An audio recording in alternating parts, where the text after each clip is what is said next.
ہم کریں گے ہر مظلوم کی حمایت۔ السلام علیکم، میں ہوں حرین فاطمہ اور آپ دیکھ رہے ہیں حمایتی news HD channel.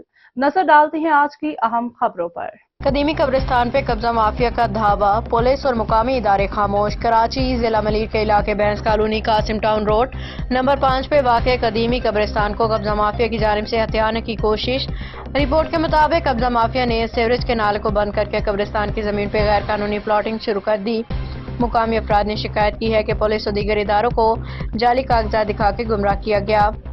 Peoples party کے کئی عہدیداران کا اس معاملے میں ملوث ہونے کا بھی انکشاف ہوا ہے۔ ڈی ایس پی تھانہ سکھن کی خاموشی اس معاملے میں شکوک و شبہات کو جنم دے رہی ہے، جبکہ مقامی لوگوں کا کہنا ہے کہ ڈی ایس پی کی سرپرستی میں یہ قبضے کیے جا رہے ہیں۔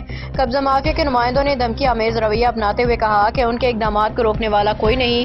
تھانہ سکھن کے ڈی ایس پی ان کے پارٹنر ہیں۔ احمد دین حمایتی کے مطابق مقامی آبادی شدید خوف و ہراس میں مبتلا، اعلیٰ حکام سے فوری کارروائی کا مطالبہ کر رہی ہے تاکہ قبرستان کی زمین کو قبضہ مافیا کے چنگل سے آزاد کرایا جا سکے، علاقے میں قانون کی عملداری بحال کی جا سکے۔ احمد دین حمایتی کی رپورٹ۔